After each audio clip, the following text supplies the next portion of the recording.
Bismillahirrahmanirrahim. Assalamualaikum warahmatullahi wabarakatuh. Apa kabar anak ustazah semuanya? Mudah-mudahan anak ustazah semua dalam keadaan sehat dan selalu dalam lindungan Allah Subhanahu wa taala. Amin amin ya rabbal alamin. Baik, hari ini kita masuk pelajaran pendidikan akhlak. Untuk semester 2 ini kita masuk kepada bab kelima, yaitu tentang adab-adab dalam berbicara. Adab berbicara yang pertama yaitu jujur dalam berkata. Jujur adalah kesesuaian antara ucapan, perbuatan, dan perasaan dengan kenyataan sebenarnya. Jadi, seseorang bisa dikatakan jujur apabila sesuai antara ucapan dan perbuatannya, ya, serta perasaan dan kenyataan sebenarnya yang dialaminya, ya. Nabi Muhammad SAW bersabda yang artinya kejujuran akan mengantarkan kepada kebaikan dan kebaikan akan mengantarkan ke surga. Jadi di sini jelas Rasulullah telah menegaskan bahwa dengan kejujuran maka kita akan mendapatkan kebaikan, dan dengan kebaikan akan mengantarkan kita ke surga. Untuk itu anak ustazah semuanya biasakanlah untuk berkata jujur, ya nak ya. Baik, ustazah akan menjelaskan lebih rinci lagi tentang definisi jujur, ya. Jadi jujur itu dapat diartikan bisa menjaga amanah. Jujur merupakan salah satu sifat manusia yang mulia. Yang memiliki sifat jujur biasanya dapat mendapat kepercayaan dari orang lain. Sifat jujur merupakan salah satu rahasia diri seseorang untuk menarik kepercayaan umum, karena orang yang jujur senantiasa berusaha untuk menjaga amanah, ya. Amanah adalah ibarat barang titipan yang harus dijaga dan dirawat dengan sungguh-sungguh dan penuh tanggung jawab. Berhasil atau tidaknya suatu amanah sangat tergantung kepada kejujuran orang yang memegang amanah tersebut. Jadi dari definisi jujur di atas dapat kita simpulkan bahwa agar menjadi orang yang dapat dipercaya oleh orang lain, maka kita harus bersifat jujur, karena dengan jujur akan menentukan keberhasilan seseorang, ya nak ya.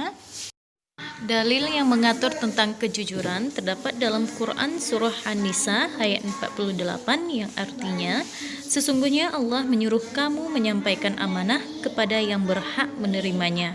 Kemudian juga terdapat pada surah Al-Anfal ayat 27 yang artinya, hai orang-orang yang beriman, janganlah kamu mengkhianati Allah dan Rasul-Nya, dan janganlah kamu mengkhianati amanah-amanah yang dipercayakan kepadamu sedangkan kamu mengetahui. Jadi sifat jujur ini sangat ditekankan atau ditegaskan oleh Allah dan Rasulullah sebagaimana yang telah dituangkan dalam surah An-Nisa ayat 48 dan surah Al-Anfal ayat 27 serta hadis Nabi. Oleh karena itu kita sebagai hamba dan umatnya hendaklah kita bersikap jujur seperti yang dicontohkan oleh Rasulullah. Manfaat bersikap jujur yang pertama yaitu dalam menjalani kehidupan sehari-hari tidak merasa dibebani. Kemudian timbul rasa percaya diri pada diri sendiri, ya.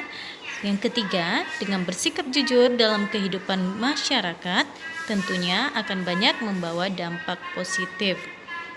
Kemudian, dampak sikap jujur dalam keluarga tentunya membuat anggota keluarga tersebut menjadi nyaman karena antar keluarga dapat berinteraksi tanpa beban dan saling membantu apabila ada masalah dalam satu pihak keluarga. Kemudian, yang terakhir, pada diri pribadi akan timbul sikap yang tidak selalu bergantung kepada orang lain hingga akan menjadikan kita hidup secara mandiri. Contoh-contoh sikap jujur yang ada dalam kehidupan sehari-hari yaitu contoh sikap jujur di rumah, di sekolah, dan di masyarakat, yaitu yang pertama, contoh sikap jujur di rumah. Yang pertama yaitu tidak berbohong kepada ayah dan ibu. Yang kedua, mengakui kesalahan dan meminta maaf. Dan yang ketiga, meminta izin kepada ayah dan ibu jika keluar rumah. Yang keempat yaitu selalu berkata jujur. Jadi itu yang harus kita terapkan, sikap jujur yang ada di rumah. Sedangkan sikap jujur di sekolah, yang pertama itu bertanya kepada guru jika belum mengerti. Jadi jangan belum mengerti tapi kita nggak mau bertanya, ya nak ya. Jadi kita harus jujur seberapa kemampuan kita. Yang kedua yaitu tidak menyontek saat ulangan. Jadi pada saat ulangan tidak boleh menyontek ya, itu menguji kejujuran kita.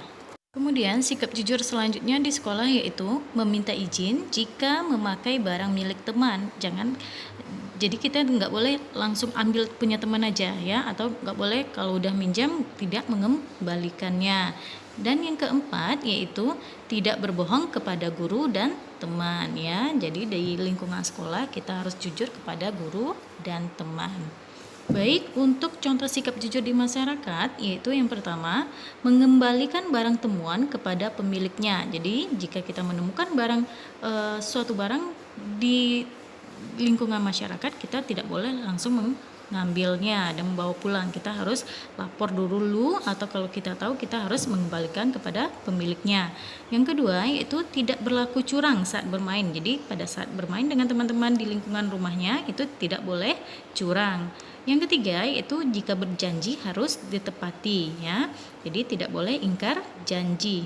Dan sikap jujur yang keempat di lingkungan masyarakat adalah tidak mengambil barang milik tetangga. Jadi kita tidak boleh mengambil barang milik tetangga ya. Kalau mau kita harus minta terlebih dahulu ya nak ya. Jadi itulah contoh-contoh sikap jujur baik di lingkungan rumah, di sekolah maupun di lingkungan masyarakat. Mudah-mudahan anak ustazah semua bisa menerapkannya dalam kehidupan sehari-hari. Nah ya.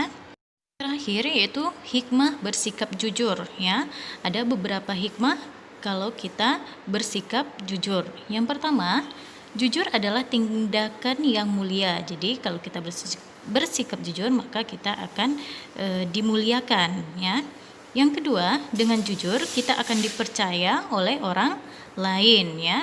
Jika orang yang memberi amanah atau tugas kepada kita, kalau kita jujur, maka orang itu dengan rasa penuh percaya memberikan amanah atau tugas kepada kita. Kemudian yang ketiga, dengan bertindak maupun berkata jujur, kita tidak akan membohongi diri sendiri maupun orang lain. Jadi ada kepuasan batin kita ya, atau ketenangan batin kita kalau kita bersikap jujur. Yang keempat, dengan jujur hidup kita tidak akan terasa was-was karena tidak ditutupi oleh kebohongan. Jadi hidup kita akan tenang.